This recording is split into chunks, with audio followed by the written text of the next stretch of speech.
Sejam muito bem-vindos ao canal. Afinal, o que somos nós? Assistam agora a segunda parte da entrevista da Valquíria. Se você, por acaso, não assistiu a primeira parte, não tem problema nenhum, é só acessar o link que está disponível para você aqui em cima e também na descrição do vídeo. Vai lá, confere a primeira parte e volta aqui para conferir a segunda. Você vai amar. Se gostarem, por favor, deem o like, compartilhem com os amigos e se inscrevam no canal, pois isso ajuda muito a mensagem chegar a mais pessoas. Bom proveito!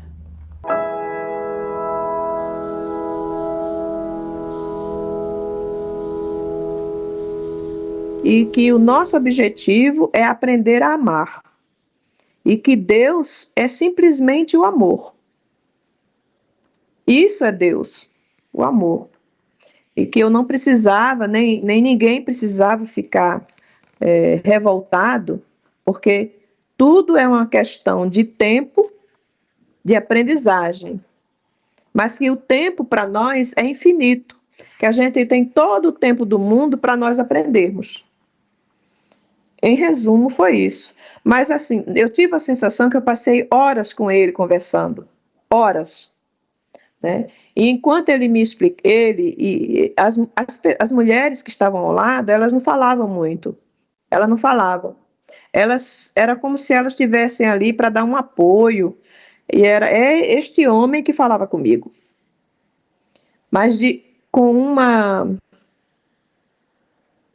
bondade, assim, uma compreensão pela minha ignorância e pelo meu afrontamento, que era emocionante, né? Deixava a gente assim, me deixou no estado de emoção e no estado de recepção de amor, que eu fiquei durante uma semana como se eu estivesse tomando um banho de paz em cima de mim, um banho de emoção, e a vontade, assim, aquela vontade que eu pudesse continuar a ver aquela pessoa, né, todos os dias. Tanto que no dia seguinte, foi uma coisa tão maravilhosa que no dia seguinte eu falava assim, mas eu quero de novo conversar, por que ele não vem novamente hoje? E me coloquei na mesma posição, no mesmo horário, para que eles viessem.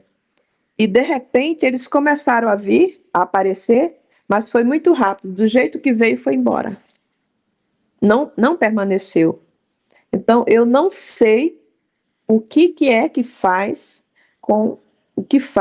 que essas pessoas, ou que esse tipo de pessoa, ele tenha contato com você naquele momento que você precisa, o que você quer, o que você deseja. Eu acho que não é quando a gente quer. E acho também que não é quando você está muito segura. Se você está muito envolvida numa emoção de amor, você não vai ter esse contato. Você vai ter esse contato quando você está no desespero e na necessidade de entrar em contato. Porque você está frágil. E é no momento de fragilidade que eles chegam. Quando você está envolvida você tem muita fé, você sabe, eu tenho a impressão que não é isso, que isso não faz você ter esse contato, não é a fé, porque a fé, quando você tem a fé, você já tem a certeza dentro de você, você já tem aquilo dentro de você. Então, para você ver, conversar, é como se eles viessem exatamente para reforçar a tua dúvida, para tirar a tua dúvida. Eles vêm nesse momento. E aquilo foi o primeiro divisor de águas na minha vida. A partir desse momento, eu comecei a ver Deus como uma certeza absoluta, né? E a sentir que eu deveria olhar o mundo à minha volta com outros olhos, com os olhos da compreensão pelo sofrimento e da compreensão pela felicidade. E não julgar as partes, né? Não julgar. Me colocar numa posição assim de um observador, para entender como é também a posição de Deus em relação a nós, seres humanos, porque a gente não consegue entender. Se a gente quer aprender a amar, a gente primeiro tem que parar de julgar. Por isso que uma das coisas que eu tentei mudar na minha vida foi não julgar a pessoa a partir desse sentimento que eu tenho, esse sentimento que as pessoas me passam, né? Esse sentimento de que eu sinto que a pessoa ela não é muito correta para mim. Aí eu não posso dizer correta, porque ninguém é correto. E todos nós estamos errando. Mas antes, quando eu olhava para a pessoa e sentia que ela existia aquela diversidade, que ela não era uma pessoa que ia, talvez ela fosse me sugar, talvez ela fosse não ser muito correta, honesta comigo, aí eu procurava me afastar. Hoje eu não dou muita atenção a esse olhar, exatamente para evitar o julgamento, porque na minha intimidade, eu sei que a gente não pode julgar as pessoas, porque eu não sou melhor do que ninguém. Ninguém. Isso, quando eu digo ninguém, é ninguém. É daquele que faz a pior maldade do mundo até eu. Porque eu acho que eu também já fui capaz de fazer alguma vez na minha vida tantas maldades que eu teria muita vergonha hoje de assumir. Né? Ninguém nasceu perfeito. E se a gente está aqui na Terra, se nós estamos aqui na Terra, é porque nós temos muita coisa para aprender, porque a Terra é uma escola, né? Uma escola que todo dia você aprende, aí todo dia a gente muda, a gente vai evoluindo o que é evolução? É você aprender e corrigir os seus erros, é você procurar descobrir com aquele que está te fazendo alguma coisa errada, que aquela coisa errada você não pode fazer. Ali ele está sendo o seu professor. Então, obrigada por ser o meu professor. Né? Essa teoria. E nós vivemos um momento, atualmente, que existem muitas falas em torno dessa aceitação do próximo como ele é. É como se nós agora estivéssemos aprendendo e ouvindo as palavras de Jesus. Que é de amar ao próximo como a si mesmo. Então, eu me amo defeituosa, eu me amo infiel, eu me amo honesta, eu me amo capaz de roubar, eu me amo capaz de matar, eu me amo capaz de criar, eu me amo capaz de evoluir, eu me amo de todas as formas. E eu me perdoo se eu fizer qualquer uma dessas coisas. Então, se eu me perdoo, eu tenho que perdoar o outro da mesma maneira. Mesmo que o outro esteja te fazendo sofrer absurdamente. E faz, porque quando eu tive a conversa com aqueles seres lá, eles nos disseram que nós somos todos, nós viemos de uma fonte, todo mundo veio desse núcleozinho, desse ovozinho, nós somos todos. Por isso que Jesus dizia que nós somos irmãos. Nós somos irmãos porque nós saímos da mesma fonte, né? Como a gente sai do útero da mãe, nossa casa, nós temos os irmãos que saímos todos, temos o mesmo DNA, é mesmo pai, a mesma mãe, a mesma coisa. O nosso espírito, ele tem uma fonte única. Tudo que existe saiu de uma só fonte, saiu de um núcleo, saiu dessa energia universal que acabou dali saindo. Não, se saiu tudo de um lugar, nós somos irmãos.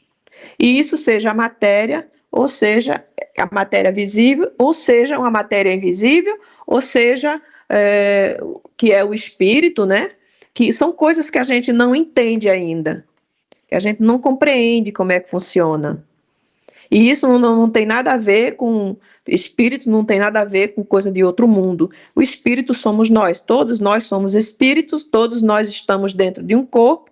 Esse corpo é uma matéria, e essa matéria, ela abriga esse espírito que é extremamente volátil, mas precisa estar sobre a terra para aprender. E o corpo essa pulseira que é usada, inclusive, em prisão, né, que é uma pulseira eletrônica. O corpo é essa pulseira eletrônica, e ela fica presa à terra. Então, nós temos a liberdade, mas a gente não consegue voar. A gente tem a liberdade, a gente pensa que tem a liberdade, mas a nossa liberdade ela é limitada, ela é sobre a terra. Tanto que você pula e você cai. Você pula, vai 1 metro e cai. Outros conseguem chegar a 2 metros, né? Com a ajuda de um impulso. Mas você cai, você volta para a terra e você não sai do corpo. E quando a gente sai do corpo, nas horas que a gente dorme, ou quando você tem aquelas viagens astrais, ou em algum momento de pressão, que inclusive essa saída que eu tive no acidente, depois de pensar muito, eu cheguei à conclusão que o espírito, o nosso espírito, como toda essa espiritualidade que está de fora, eles têm algumas maneiras de agir para evitar que a gente sofra. E alguns espíritos, eles têm capacidade de receber essa ajuda, e foi o caso. Na hora que aconteceu o choque, eu saí dali, eu não vi nada. Exatamente, talvez, para não ter traumas em função disso. Então, foi o quê? Uma proteção. Por que acontece com alguns e outros não? E em determinados acidentes, porque eu passei por outras ameaças de acidentes e não tive isso. Inclusive, ameaça de acidente horrível, né? E não tive isso.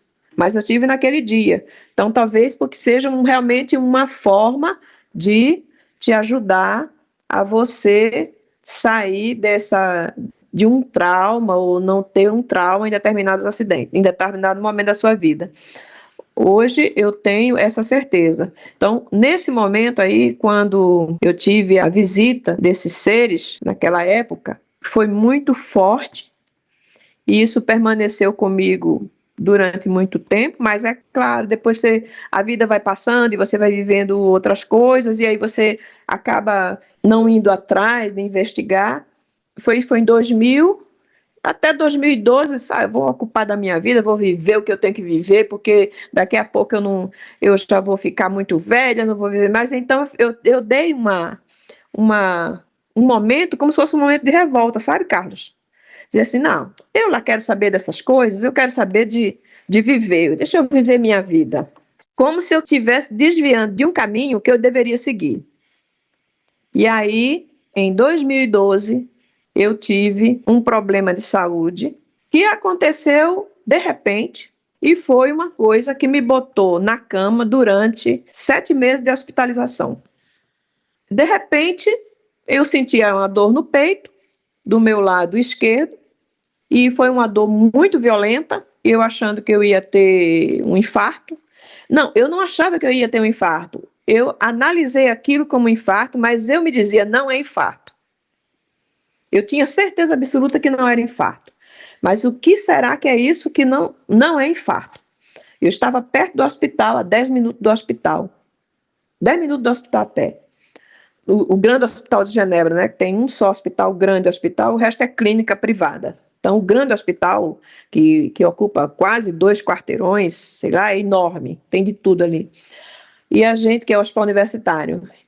E eu senti aquela dor muito grande e procurei relaxar, a dor passou. Quando eu me levantei, que eu comecei a movimentar, a dor voltou com violência, muito, mas assim, uma dor insuportável. E assim eu continuei observando durante 1 hora, mais ou menos, até que eu decidi ligar para o meu médico, que aqui a gente tem médico de família ainda, né? Aqui tem essa história de médico de família. Liguei para o médico, ele não estava, e a secretária mandou imediatamente para o hospital. Aí eu fui para o hospital a pé, levei 20 minutos, é um negócio que você leva 10, levei 20 minutos para chegar, de tanta dor que eu sentia, e eu fui imediatamente atendida, e ali eu fui hospitalizada, e só saí do hospital. Entre e sai, quando as crises atacavam, foram 7 meses de hospitalização. Mas eu entrei no mês de novembro e só saí no mês de março, a primeira lava, né? A primeira entrada. E aí eles foram fazer exames e tal, e aí descobriram que eu estava com perimiocardite, ou seja, inflamação do coração, né? Do músculo e da pleura. E aí eu fiquei internada para cuidar disso aí. E a primeira semana que eu fiquei, aliás, uma semana para tratar do coração, parecia que meu coração estava deste tamanho e eu não conseguia nem respirar. Aí eu vim para casa e 2 dias depois eu voltei com paralisia dos membros inferiores. Né? Eu tive paralisia dos membros inferiores e afetando as mãos também, né? Os braços e as mãos. Não paralisia nas mãos, mas afetando. A minha coordenação motora ficou toda afetada. E aí eu voltei para o hospital e aí eu fui internada com um número de leucócito muito alto, né? Fizeram a punção lombar, um número de leucócito muito alto, e começaram a investigar e nunca descobriram o que era. Na verdade, dizia que tinha sido um vírus, mas não sabe o que foi. Diziam que eu tinha um vírus, e investigaram vários vírus e não foi. Então eu fiquei com eu não conseguia andar, mas eu conseguia dobrar a perna, mas eu não conseguia andar, porque quando eu ficava em pé eu caía. Então eu fiz uma investigação muito grande para saber se era vírus, para saber se era a micobactéria, né, causada pela tuberculose. E você não teve uma EQM aí? Não tive EQM, mas eu tive, a partir daí, desse momento, eu fiquei naquela sensação de todos os meus sentidos ficaram extremamente abertos. Eu comecei a sentir as pessoas em extremidade, e era um sofrimento para mim. A minha audição era altamente forte, e a minha visão ela ficou como se eu tivesse uma nuvem de água, assim, uma gelatina. E eu vivi essa sensação durante muito tempo, pelo menos uns 6 anos. Era como se eu estivesse fora de mim e absorvendo tudo que estava em volta. Então, eu não sei se é porque eu sou uma pessoa muito pé no chão, mas eu não consegui sair. Eu não saí. Eu sentia tudo. E dentro do meu quarto, lá quando eu estava no hospital, teve uma reunião de espiritualidade na minha frente. Foi um grupo, e dessa vez, Carlos, é uma coisa, quando eu falo com você, eu vejo. Dessa vez, eu estava eu estava acordada, e quando eu entrei no hospital, do primeiro dia que eu entrei no hospital, eu olhava para o espaço e dizia para Deus assim: por que é que você me colocou aqui? O que é que você está organizando para mim? Só quero que você me diga o que é que você está preparando para mim. Não tem problema de eu ficar no hospital. Eu não fiquei nem um pingo revoltada. Eu me deitei, pedi para o meu marido trazer o meu computador, disse para ele: abra a gaveta tal e traga tudo que é papel que está lá dentro. Aí eu comecei a colocar todos os meus poemas e meu texto no computador. E todo dia eu dizia: o que é que você está organizando para mim? O que é que você está... O que eu tenho que fazer ou deixei de fazer para você me colocar aqui no hospital? Porque foi uma coisa muito esquisita, Carlos. Eu estava ótima. Eu estava indo para o ateliê de bicicleta. Eu não tinha uma dor na unha, não tinha nada, nada. E de repente eu tive isso, né? E tive causado por um vírus que ninguém sabe o que foi. Então essa reunião com a espiritualidade foi quando você estava no quarto, na recuperação daquele vírus ainda, na mesma situação. Exato. Eu entrei no dia 22, acho que foi 22 ou 28 de novembro. Passei uma semana, vim para casa, achei que ia passar o Natal em casa. 2 dias depois eu dei entrada e não saí mais do hospital. E aí eu fiquei no hospital direto, internada.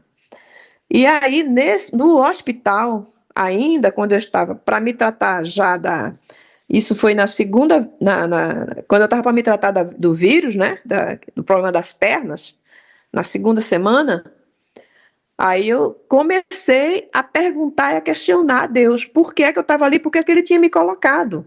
E por que que ele não estava me fazendo sofrer? Porque, na verdade, eu não estava sofrendo. Eu estava ali, mas não estava sofrendo. Eu estava ali. Né? Eu sentia a dor passou, e eu sentia aquela coisa na perna, mas eu não tinha dor, não tinha nada, eu só estava ali.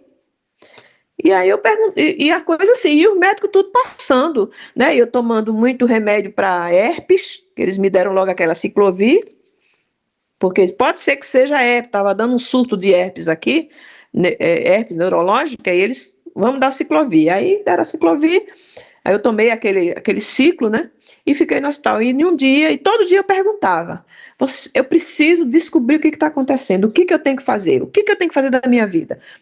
E aí um dia, eu estou lá sentada, deitada no quarto, do meu lado tinha uma senhorinha que estava com problema cardíaco. Aí eu vejo na minha frente aquele ciclo. Aparece primeiro as três pessoas, que hoje eu penso que são os mesmos. Eu não consigo, eu não procurei imaginar, mas a luz era a mesma, era aquela pessoa luminosa, prateada, aquela luz que expande, né? Aquela coisa assim, e aquela paz que transmite, né? Uma coisa maravilhosa. Então eles, atrás de mim, não falaram nada, só dizia assim, fique tranquila. Só isso. Fique tranquila, nós estamos aqui para te proteger. E de repente, na minha frente, aí eu vi. E era assim, Carlos, eu estava deitada na cama, mas eu estava lá no ciclo. Se isso foi um EQM, eu não sei. Eu só sei que eu me via, eu sei que eu estava na cama, mas eu estava lá com eles. Era um círculo. Eu estava nesse círculo, na minha frente tinha uma fogueira muito grande, e atrás de mim esses seres. E eles passavam, eles não falavam, eles passavam a sensação de que eles estavam ali para me proteger, e diziam, mas diziam de uma forma que eu sentia que eu estava protegida. Não era um círculo, era um círculo de espíritos, porque do outro lado existia centenas e centenas e milhões de entidades, como é que a gente diz na língua malignas, uns bichos apavorantes, que eu não conseguiria pintar aqueles seres. Eram centenas, Carlos. Perdi de vista. Você tinha atrás de você os 3 seres. À sua frente tinha uma fogueira. À minha frente tinha uma fogueira. Entre mim e a fogueira existiam aquelas centenas de seres, como se tivesse... Entre você e a fogueira, ou era você, a fogueira, após a fogueira? Após a fogueira. Então não era um círculo. Mas era um círculo. Porque estávamos como se fosse um círculo. Porque aqueles seres atrás de mim pareciam ser muito grandes, muito gigantes. A força deles abrangia, como se fosse uma coisa assim, ó. Era a força deles. A partir na frente aqui, aí vinham aquelas milhares de malignos. Mas se você fala em círculo, eu imagino que esses seres malignos, como você falou, eles estavam em toda a sua volta? Não, eles estavam na frente, como se fosse a metade do círculo. E aqui a outra metade era eu e os seres. E no meio de tudo a fogueira? A fogueira. Qual o papel da fogueira? Eu não sei qual é o papel, eu não sei se aqui significava que se eu passasse aquela fogueira eu iria sentir a dor, me queimar. É como se fosse que após aquela fogueira existia um sofrimento. Ao mesmo tempo que aquela fogueira era muito grande, eu via, eles eram muito claros, aquelas criaturas que eram assim, meio um vermelho quase preto, mas assim, com um aspecto horríveis, horripilantes. Eles olhavam para você, eles notavam a sua presença? Eles não só olhavam, como eles queriam atravessar e pegar. Eles queriam chegar perto. Eles queriam avançar, mas eles não conseguiam chegar por causa dos seres que estavam atrás de mim. Esses seres atrás de mim, eles diziam assim, É como se eles não diziam, mas eu sentia uma segurança, eu sentia uma proteção, mas assim, tão imensa, que eu comecei a ter pena daqueles que estavam na minha frente, daquelas criaturas na minha frente. Eu comecei a falava para eles assim: venham para cá, venham que vocês vão se sentir bem. E aquelas criaturas muito enraivecidas, eles grunhiam, eles soltavam uns sons muito como animalesco, né? Além dos movimentos de querer atravessar, como se quisessem me agarrar. Você via feições? Eram feições humanas? Eram feições não humanas? Não, eram feições demoníacas. O que é uma feição demoníaca? Geralmente, quando você vê, por exemplo, você já viu Dante, né? O Inferno de Dante? Um pouco. Tem muita arte que representa figuras demoníacas. E nós, mesmo os crentes, eles têm uma ideia do que é o demônio. Então, o demônio ele é sempre pintado de uma cor muito preta, um vermelho muito preto, não tem uma cara muito agradável de se ver, é cara feia. Mas, assim, aquele que estava na minha frente era muito mais feio do que eu já tinha visto em tela. É uma coisa tão feia que eu não consigo pintar aquilo. Você sentia cheiro também? Não, eu só ouvia e sentia a raiva deles, a gana de pegar, de fazer você sofrer. Isso eu sentia. Esses seres que você via tinham todos a mesma forma? Eu não conseguia ver todos, porque eram milhares. Mas os que estavam bem assim na primeira fila, eu via que eles eram todos quase iguais, né? Bem parecidos. Todos têm aquela forma, mas é uma forma que não é humana. Não é humana. Não é uma forma humana. É uma forma de alguma coisa que chega a ter como se fosse uma mão, um braço, uma cabeça, mas é uma forma muito, muito que foge da minha imaginação. Aliás, não foge, né? Porque se eu vi, eu tenho que...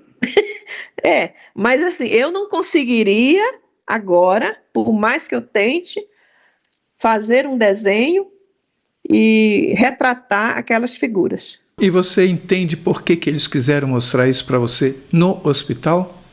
Eu entendo.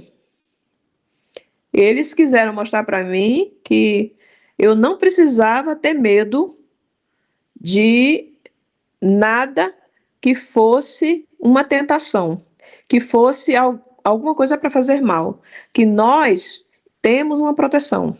Foi isso que eu entendi. Mas ao mesmo tempo você não sabia da existência daqueles seres, como você falou, malignos, ou você já sabia da existência deles? Não, porque eu nunca acreditei em Satanás, nem acredito. O que são eles? São espíritos em sofrimento.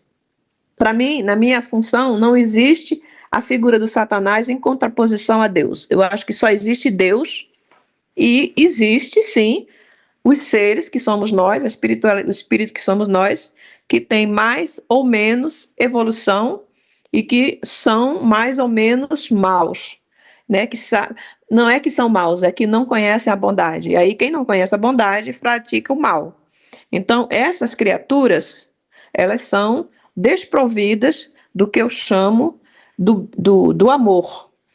E elas têm a figura pesada. É como se o sentimento, a vibração deles, fazia com que eles se mostrassem daquela forma. Exatamente, porque a energia do que não é bom, Carlos, é muito feio. As próprias moléculas, elas se juntam.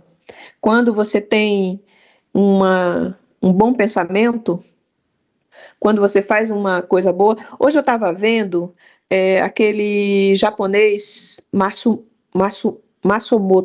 Masaru Emoto, que fez a experiência da água, né? Então, quando você vê aquilo, que a água, ela reage diante de sentimentos e de palavras. E até ouvir uma música, elas reagem de forma bonita, e aquela que são diante de palavras de ódio, elas têm um aspecto feio. Você até vê isso na internet. É impressionante, né? É impressionante você ver isso. Voltando para a linha do tempo, você está no hospital e foi feito você ver, você chamou como uma reunião de espiritualidade. Isso, foi uma reunião. Esses 3 seres fizeram com que você visse isso. Algum motivo especial para ser num hospital? Eu acho que naquele momento, quando eu fui para o hospital, o que aconteceu comigo foi uma abertura do meu campo energético. Eu tive uma abertura muito grande, porque a partir daquele momento, Carlos, eu comecei a ter um sofrimento espiritual muito grande. Mas o sofrimento espiritual, quando eu sentia alguém perto de mim. Então eu sentia a dor dela, eu sentia o sofrimento dela, eu sentia que aquela pessoa estava numa angústia. E eu só sentia vontade de abraçar aquela pessoa e de dar conforto para ela. E isso foi uma coisa tão grande que, a partir do momento que eu comecei a ficar muito angustiada. Essa chamada reunião da espiritualidade ocorreu antes ou depois disso? De você passar a sentir as dores das pessoas? Eu comecei a perceber, a ter essa percepção quando eu saí do hospital. Porque foi assim, eu entrei no hospital a primeira vez, fiquei 7 dias, entrei no hospital e fui hospitalizada para tratamento. Quando terminou o tratamento com injetável, aí eu fui para uma clínica de recuperação que é ligada ao hospital. A gente só vai para casa quando consegue andar, subir escada, etc. Então, eu fui para essa clínica, continuando o tratamento, ao mesmo tempo com o tratamento de reabilitação. E aí, eu fiquei nessa clínica, final de dezembro. No dia 25 de dezembro, eu estava fui transferido, a gente vai num túnel por baixo eles têm túnel, né, ligando tudo ao hospital. Me levaram nesse túnel até chegar na clínica de reabilitação, e aí eu fiquei que fica numa colina, mas vai tudo num túnel, eu não sei como é que faz. Eles têm uns carros internos, né, e liga a cama, assim, amarra a cama lá, um gancho, e vai por dentro do túnel até chegar nas clínicas, clínica disso, clínica de não sei do que, clínica... Aí eu fui na tal da clínica de recuperação. E fiquei internada no dia 25 de Natal, eu estava internada, já fazia uma semana. Foi eu acho que eu fui para lá, não sei, talvez dia 18, que eu fui para a clínica. Fiquei nessa clínica, aí lá na clínica, uma amiga minha falou para mim assim, Valquíria, o que você tem, porque até então eu não descobri o que eu tinha, o que tu tem é um trabalho que fizeram para você. Aí eu falei assim, criatura, não tá vendo que isso é trabalho? Porque você vê, até então eu não acreditava. Eu não acreditava. Ela se referia a quê, a ser o trabalho? O seu problema de saúde? É um trabalho de macumba, Fizeram um trabalho de macumba para você e você tá doente. Você precisa tomar uns passes. Aí eu falei, o que é passe? Aí ela veio me explicar o que é passe. Isso, e aonde que vai isso? Aí ela disse, no centro espírita. Como eu já tinha dito para Deus uma vez, que no dia que eu tivesse um problema de saúde, falei, olha, eu não acredito em nada disso, porque eu conheci uma amiga que a irmã era no centro de Umbanda e não sei o que. Eu falei, meu Deus, esse povo fica tudo inventando história na cabeça e em vez de procurar estudar e aprender a ciência, fica somatizando, inventando doença. Aí eu falei, mais uma vez, eu falei, eu não acredito em nada disso, sabe Deus, mas no dia que eu tiver doente, que eu precisar, eu vou para Macumba, eu vou para o centro de Umbanda, eu vou para o espiritismo, eu tomo remédio, vou para o hospital, eu faço tudo. Aí ela chegou para mim e falou assim, vamos lá no centro. E eu disse, mas eu estou no hospital, não vou poder sair. Ela disse, nada, a gente vem aqui, te pega e te leva na cadeira de roda, porque eu não conseguia andar, né? Aí eu falei assim, tá bom, então vamos. Aí ela veio, a gente foi vamos dar uma passeadinha ali no jardim, dali a gente entrou no carro e fomos para o centro de espírita. Aí ela disse, vamos tomar um passe. Aí foi a primeira vez que eu entrei no centro espírita, a primeira vez que eu tomei um passe. E aí, quando eu entrei ali naquele centro espírita, que começaram a me dar o passe, cara, aconteceu o que eu nunca esperei na minha vida. Eu comecei a ter o que eles chamam de passividade. Que é o quê? É quando você recebe um espírito. Aí não prestou não, sabe? Aí foi horrível, né? Porque é uma sensação muito ruim. Mas o que houve? Um espírito se manifestou no seu corpo. Foi. Dando razão ao que a sua amiga disse? Dando razão que a minha amiga achava que era um trabalho que tinha sido feito, né? E aí lá no centro espírita aconteceu isso, né? Que foi, eu tive essa, aí o pessoal que trabalha lá disse que eu era uma médium. Como é que elas disseram? O que aconteceu? O que significa esse espírito ter se apropriado do seu corpo? Qual o significado disso? O espírito não se apropria do seu corpo, ele se manifesta através de você. O que significa ele ter feito isso? Quando ele chega, é como se ele quisesse se apresentar através de você, ou seja, ele quer falar, e aí você sente, eu sentia a dor, o sofrimento, muito grande, é uma coisa assim absurda. Dele? Dessa criatura. Uma coisa assim que faz você desmoronar. Mas tinha alguma relação com o que você tinha? Com o que você sentia no hospital, isso? A relação é quando eu adoeci, quando eu tive esse problema, houve uma abertura do meu campo energético e do meu campo espiritual. Então não tem obrigatoriamente uma relação com o que você estava sofrendo como doença, digamos assim. Não tem obrigatoriamente e nem com todo mundo, né? Comigo foi assim. Então eu posso quase dizer que, ok, como você estava lá, ele aproveitou a ocasião, mas não que tivesse algo a ver. Ele não apareceu, ele não se manifestou através de você para te passar algum recado, para te fazer entender o que estava acontecendo com você. Não. A questão da mediunidade é uma coisa assim bem complexa, porque o médium quando recebe um espírito, ele vem se manifestar porque ele precisa ter uma porta para ele falar e dizer o que ele está sentindo, porque ele está numa situação dentro das dimensões, dentro do espaço do mundo, que ele não sabe onde ele está e nem o que está acontecendo. Então, no fundo, ele está pedindo ajuda. Pedindo ajuda. No fundo, ele quer saber onde ele está, ele quer saber o que ele precisa de ajuda. Valquíria, teve essa reunião de espiritualidade onde mostraram para você aquela situação. Pelo que eu entendi, falaram para você, olha, isso existe, não se preocupe, que você tem proteção. Mas por que eles falaram isso existe? Você já desconfiava que existia?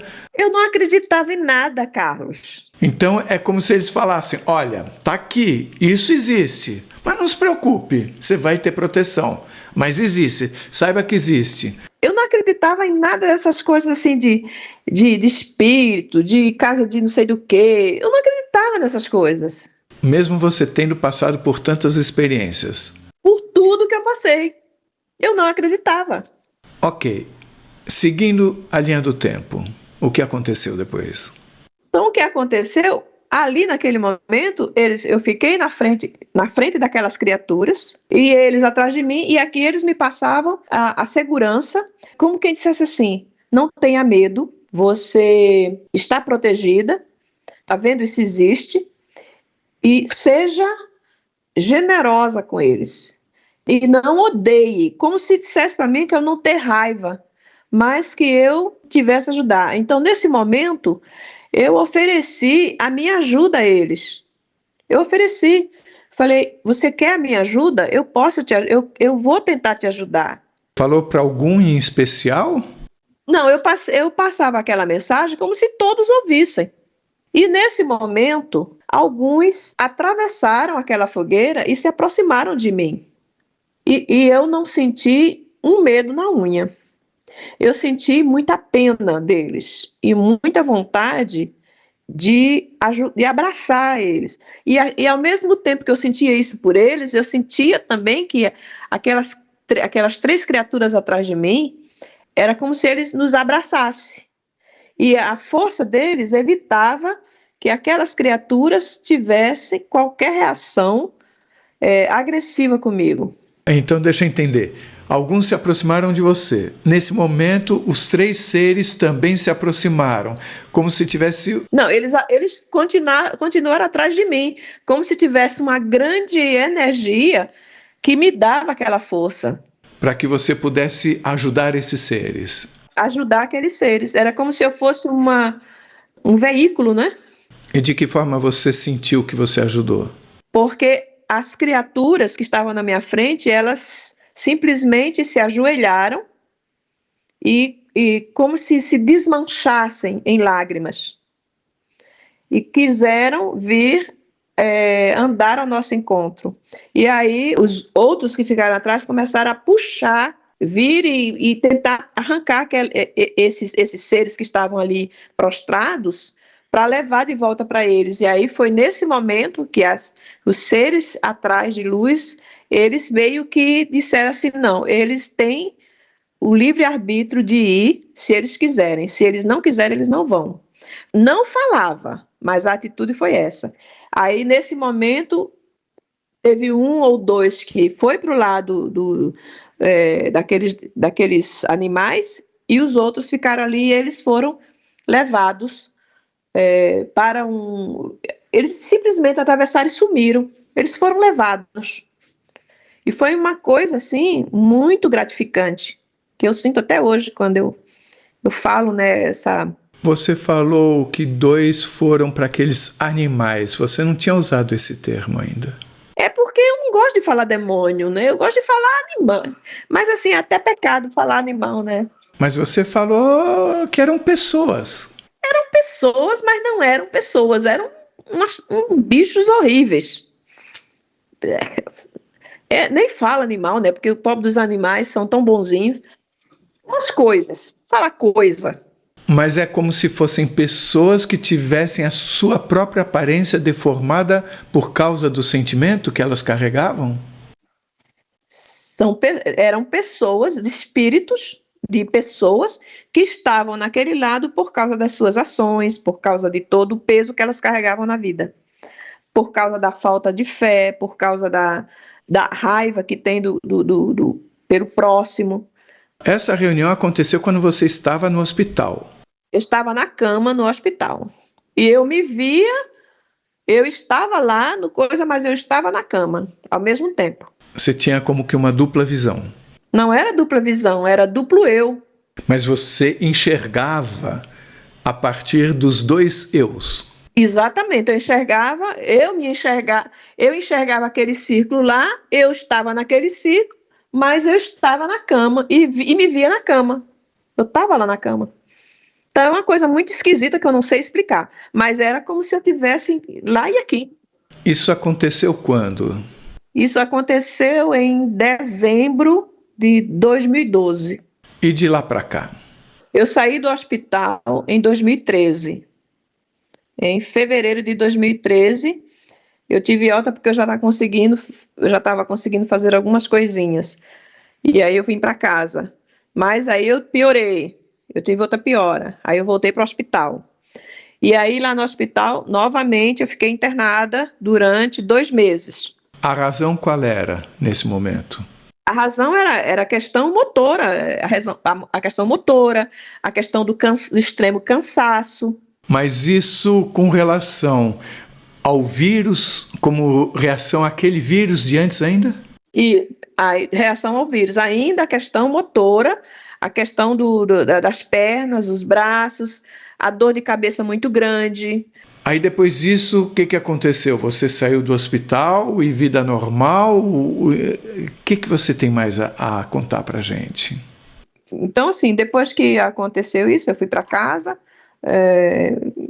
7 meses de tratamento foi e sem esperança, né, de ver o que estava acontecendo, me sentindo muito fraca, muito cansada e muito aberta para tudo que estava acontecendo. Então, essa experiência, esses momentos na minha vida aconteceu até 2018.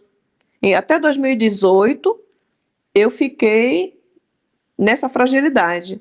2019 melhorou e eu me senti bem mesmo, sem sentir mais nada agora, de 2022 para cá. Você falou em fragilidade. Eu tinha entendido antes que, na verdade, era uma capacidade de ouvir e sentir quem estava perto de você. Você considera isso uma fragilidade? Acho, porque você fica muito frágil. Você sentir tudo que está à tua volta te deixa muito cansada e suga a tua energia. É como se você não tivesse à mercê de todo mundo. É uma fragilidade. Não te dá a condição de decidir melhor as coisas. Você não controla, Carlos. É incontrolável, porque você não sabe controlar. Minha maior dificuldade foi aprender a controlar isso aqui. E como controlar isso? Essas sensações todas. 2012, para mim, é um limite, assim, foi é o limite da minha vida, onde aconteceu essa transformação total em mim. 2012. A primeira aparição em 2000, aí eu relaxei. Quando foi em 2012, foi como se eu tivesse assim, olha, você não prestou atenção na mensagem, então agora você vai aprender na dor. E aí eu fui para o hospital e fiquei andando de andador durante até 2020, andava de andador, eu tinha fragilidade, mas isso tudo causada por essa questão energética em mim muito forte. De você sentir toda a sensação no interior das pessoas que estavam à sua volta. Sensação não só interior, como externa. Não precisa ser externa, né? Às vezes eu estava na Gare de Lyon, quando eu chegava no metrô. Se eu entrasse no metrô, eu tinha que sair dali em questão de segundo, porque eu saía cansada, eu tinha que voltar para casa, me deitar e dormir durante 3 horas. Muitas vezes eu saía da minha casa, estacionava o carro, do carro até chegar no meu ateliê, eu já começava a sentir essa pressão, como se o mundo estivesse me pressionando. Então era um sofrimento que eu tinha. Aí eu chegava no meu ateliê, pegava um colchonete que já estava lá, deitava, tinha que dormir 2 horas para descansar. Isso é diferente de simplesmente você saber se uma pessoa que se aproximou de você tem uma boa intenção ou não. Não é só um aviso. É diferente assim, porque você sente toda a energia de tudo que é pesado que está do lado de fora. E quando você está na frente de uma pessoa, você sente também a energia pesada dela, se ela está em sofrimento. Você sentia também energia boa das pessoas? Sentia. Mas a maioria das pessoas tem sofrimento, né, Carlos? Muito sofrimento. Sofrimento ou má intenção? O que aparece mais? Sofrimento. O sofrimento faz até você ser mal intencionado. O sofrimento está atrás de tudo. A pessoa sofre e ela quer sair daquilo de alguma forma. Às vezes ela fica agressiva, às vezes ela fica mal-humorada, às vezes ela fica invejosa. Isso é causado pelo sofrimento. Agora vamos fazer perguntas desde o início. Essa entrevista ela está sendo diferente porque normalmente eu deixo a pessoa falar tudo e depois eu faço as perguntas, mas eu senti a necessidade de fazer já algumas perguntas, então ela foi se transformando. Mas há perguntas para eu fazer desde o início, tá? Não deixem de assistir a terceira e última parte da entrevista da Valquíria, que estará disponível para você daqui a pouquinho, às 14 horas deste domingo. Você vai amar. E se você gostou, por favor, se inscreva no nosso canal, dê likes, faça comentários, compartilhe com seus amigos, toque o sininho, porque assim você sempre fica sabendo quando chega vídeo novo, saído do forno. E se você tem alguma dúvida ou passou por uma EQM e gostaria de compartilhar a sua história com o mundo, por favor, nos escreva. O nosso e-mail é afinal.oquesomosnós@gmail.com. Essa é uma nova fronteira do conhecimento humano. Vamos juntos atravessá-la?